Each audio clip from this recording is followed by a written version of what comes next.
Travis, I'm thinking you should come back on the team. You mean like you want me to help out with equipment or something? That'd be fine. No, that's not exactly what I was thinking. What exactly were you thinking? I think you should play Play? Play what? football.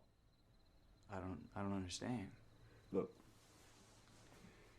I've seen you the past 2 weeks watching practice. Travis, I never coached a boy who loves football as much as you do. It's impossible, Coach. I can't catch the ball if I can't see it. Well, that's right. Of course you can't. So you're going to have to play center. Center? That's right, center. Think about it. Think about it. If you're gonna play the game, you gotta act the part. Howdy, I'm your host, Anna Renfro, and I'm joined by my co-host and boyfriend, Hunter. How's it going? So this week we're going to be talking about the 2014 film 23 Blast. 23 is my lucky number, but I gotta say I was just a little bit disappointed. According to IMDb, the film's about a high school football star who becomes out of nowhere blind, and he tries to get his head back in the game. Currently on IMDb, it shockingly sits at a 6.4 out of 10. Really? Yeah. Huh. This feels like maybe a America's Got Talent Golden Buzzer 6.4 out of 10. If you understand what I'm saying. What would you rate it, Hunter? Well, I mean, I do my ratings in terms of football accuracy. So, I mean, there's some like mild inaccuracies, but at the end of the day, like, the movie focuses a lot more, as you know, I kind of feel like a broken record. The movie focuses a lot more on like Travis and like his development, more so than the actual game. So like, I mean, I'd give it a 6 in terms of football, probably even like a 6.5. I mean, some of the mild inaccuracies are when they're teaching Travis to snap, and he's doing an under center snap. He like launches it back between the quarterback's legs, which I mean, I've never snapped with my eyes closed before, but snapping under center is not about like what you can see or what you can like. The quarterback quite literally, and this is kind of how I was taught. He puts his hand under your nuts and ass and pushes your butt up. So you know where his hands are, and so you know where to put the ball. So that was a little inaccurate. I thought it was kind of funny how this high school football in Corbin, this tiny little high school, had fireworks ready for the team's win. That was, I mean, I don't know if I can count this inaccuracy because I don't know if they actually did, but yeah, I mean, it was all just kind of like silly. The running back looked like he was 5'4", like 240 pounds.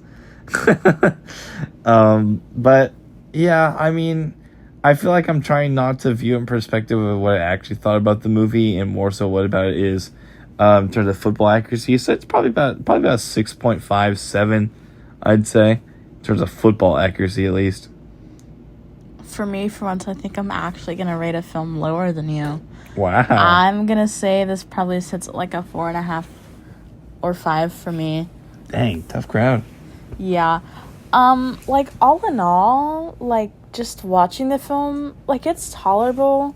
It's not that bad. It's just so weird, because really the first thing that really distracted me was the actors they cast. Like, I want to say, like, Travis's actor, he's played by Mark Hapta. I don't know how old he was whenever he played Travis, but man, he looks old. I'm gonna say even the actor who played Jerry, his friend, I'm gonna say they are mid-20s. Jerry was the worst offender. Jerry looked like a straight up just grown man. Yeah. I could maybe believe Travis a little bit. Yeah. Travis had a slight little bit of baby face, but like Jerry, like chiseled jawline, like Full muscles, fully developed. yeah, they make Jerry super buff and super jacked, and he's the backup quarterback. Negative. No. High school football coaches, they see anyone like with a six pack and like bulging biceps. They don't care who you are.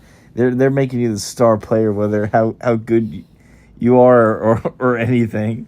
Like Travis's actor like wasn't that bad, but everyone else that wasn't like already cast to be an adult was super distracting. It's the same thing too. with like kind of Travis's, I guess, girlfriend-ish. Ashley? Yeah, that was a very Situate. one-note character. Oh, That was a very I'm so much different than all the other girls. at least, well, I'm so surprisingly this film does pass the Bechdel test, so that's Wow. okay. But Ashley's character, that is completely static and flat. Like every good sports film, there's always some fashion of like romantic subplot. And there was an attempt in this film. It did not go anywhere. It just felt so inorganic. Like, it just, like, we saw no progression. She just would pop up occasionally, stare at his muscles, and then just kiss him. And it was like, okay, like, whatever. There was no chemistry between I still think it's actors. funny how probably the best, like, romantic subplot we have gotten in one of these sports movies has been Holy Goalie. Yeah. I still find that so funny how that's the best romantic subplot we've gotten in these. And I will say, this like concept, I mean, it's obviously based on a true story, so I did really enjoy them bringing everybody back who was involved in it and like putting them in the Except crowd. Jerry. So Jerry Yeah, died. Jerry the died real in Jerry his died. mid-20s. Yeah, which is super depressing to find out after when they put in loving memory of Jerry on there. Yeah, and they show his daughter. Yeah, so super depressing. But everybody else was there.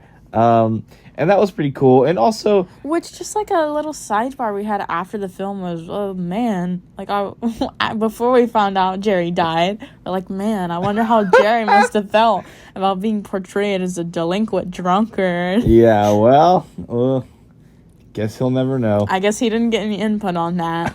Man. But I will say, the idea of a blind center is not actually completely foreign. USC actually had a blind long snapper. His name was Jake Olson, and he actually did get to play in some games. He obviously wasn't the starter, but they did let him go in, I think, his senior night and actually snap in, and he did a pretty kick-ass job. So like that, the idea of that is not completely foreign. So it's not, because I mean, again, it is obviously based on a true story as well. So it's not like some kind of like Air Bud type thing where he goes blind and they put him out at wide receiver and teach him how to use echolocation to find where the safeties are and and find the soft spots in cover 2 zone. So like, I don't know. It was, football actually wise is actually like relatively accurate.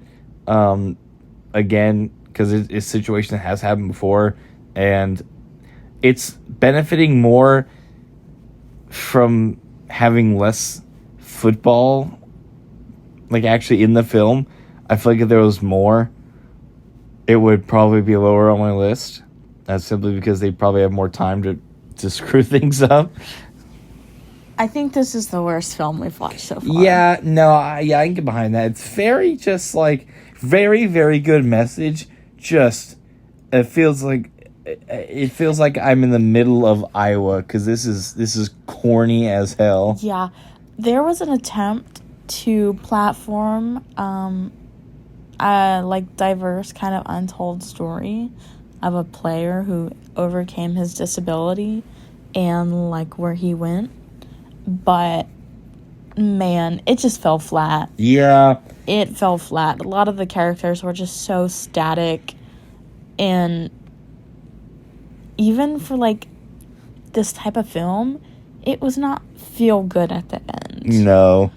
You didn't really care if they made the playoffs or that he No. had to run the ball. There was no high stakes in this film. I will say my grief with it as well is the zero music they played in any of the football scenes.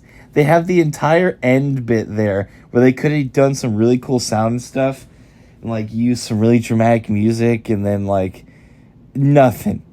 Just silence. Just the sound of actors' football pads hitting each other. And, man, it was such a weird sound decision. Also, that one random transition they had in the middle of the film. It the fadeaway transition. it was the freeze frame. Freeze frame fadeaway. And then the face. That's so much worse. Like, if it was a regular fadeaway, fine. Still kind of weird, but fine, I guess. That absolutely was The freeze... a post-production decision. The freeze frame was... We both audibly laughed at that part. Yeah, because, like, you're there, like, waiting for a second, like, oh, fuck, did, like, something happen with the movie? And then it just fades away. So, yeah, a lot of weird decisions made in terms of, like, design and, like, audio design and everything. But, yeah, you just couldn't really care about any of the characters. And I feel like that's a great gripe we have with some of these movies we've covered, is that you just didn't really care about any of the characters. Yeah. Record scratch. Freeze frame. You may be wondering how we got to this outro.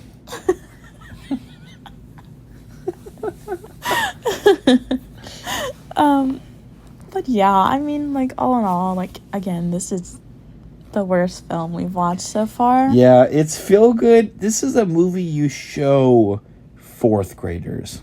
This is a movie you watch in the dentist's office. Yeah. But there's nothing else to watch. This is, we have half days today, and then you're off Friday. My class of second graders, we're gonna watch this movie. Here you are. Here's this movie. Because it's kind of just like, it's like whatever. That's all we have for this episode. Thank you so much for listening. But just remember that if you're going to play the game, you gotta act the part. I'm Anna Renfro. I'm your host. And I've been joined by my boyfriend and co-host, Hunter. And we'll see y'all next week.